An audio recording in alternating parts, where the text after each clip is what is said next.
আসসালামু আলাইকুম দর্শক বন্ধুরা, স্বাগত জানাচ্ছি আমাদের চ্যানেলের নতুন একটি ভিডিওতে। আপনারা যারা কারুহিম এর জনপ্রিয় নাটক গরিব ঘরের রাজপুত্র নিয়মিত দেখছেন তারা নিশ্চয় জানেন অষ্টম পর্বটি কতটা ধামাকাদার ছিল।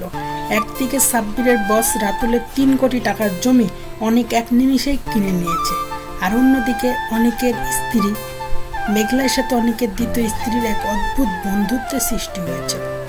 কিন্তু সবচেয়ে বড় টুইস্ট হলো সাব্বির এখন প্ল্যান করছে রাতুলের আসল চেহারা সবার সামনে, বিশেষ করে শান্তার সামনে তুলে ধরার। তো বন্ধুরা, আগামী ৯ম পর্বে কি হতে চলেছে? অনিকের স্ত্রী কি এবার তার স্বামীর আসল পরিচয় জেনে যাবে? চলুন বিস্তারিত আলোচনা করি আজকের ভিডিওতে।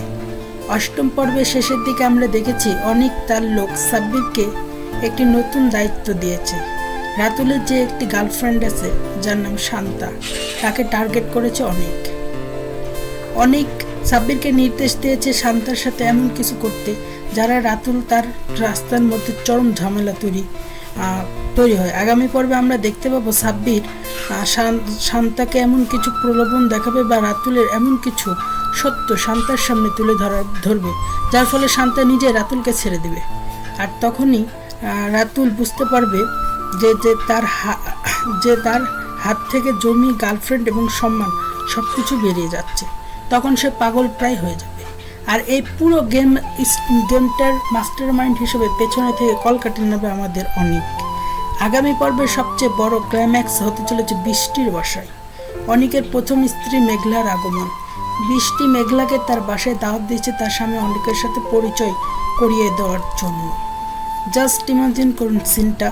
মেঘলা যখন বৃষ্টির বাসায় যাবে দেখবে বৃষ্টির স্বামী আর কেউ নয়, স্বয়ং অনিক, যে কিনা তার স্বামী। তার ঠিক সেই মুহূর্তে অনেক ঘুরে দেখবে বৃষ্টির নতুন বন্ধু তার প্রথম স্ত্রী মেঘলা। তখন অনেকের মুখের এক্সপ্রেশন দেখার মতো হবে।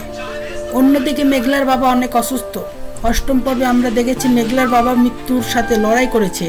আগামী পর্বে এই মেঘলার বাবার চিকিৎসার জন্য অনেক টাকার প্রয়োজন হবে এবং অনেক তার বাবার চিকিৎসার খরচ বহন করবে।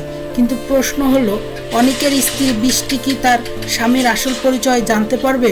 আগামী পর্বে পুরো সত্য হয়তো সামনে আসবে না, কারণ নাটকটি আরও কিছুদিন চলবে। তবে বৃষ্টি বেশ শক্ত কুলু পাবে। মেঘলা খুবই সহজ সরল, সে তার স্বামী অনিককে অন্ধের মতো বিশ্বাস করে। মেঘলা জানবে যে তার নিজের স্বামী একজন প্রতারক। তখন মেঘলার ইমোশনাল ব্রেকডাউন আমরা দেখতে পাবো। আর এই বৃষ্টি তখন মেঘলার পাশে একজন সত্যিকারের বন্ধুর মতো দাঁড়াবে। তো বন্ধুরা, বোঝাই যাচ্ছে গরিব ঘরের রাজপুত্র নাটকের আগামী পর্বটি হতে চলেছে ফুল অন অ্যাকশন, ইমোশন এবং সাসপেন্সে ভরপুর। আপনাদের কি মনে হয় আগামী পর্বে রাতুল কি অনেকের কাছে ক্ষমা চাইবে নাকি নতুন কোনো চাল চালবে? কমেন্ট করে আপনাদের মতামত অবশ্যই জানাবেন। ভিডিওটি ভালো লাগলে লাইক দিন এবং এমন আরও প্রেডিকশন ও রিভিউ পেতে আমাদের চ্যানেলটি সাবস্ক্রাইব করে বেল আইকনটি বাজিয়ে দিন। দেখা হবে পরবর্তী ভিডিওতে। ভালো থাকবেন। আল্লাহ হাফেজ।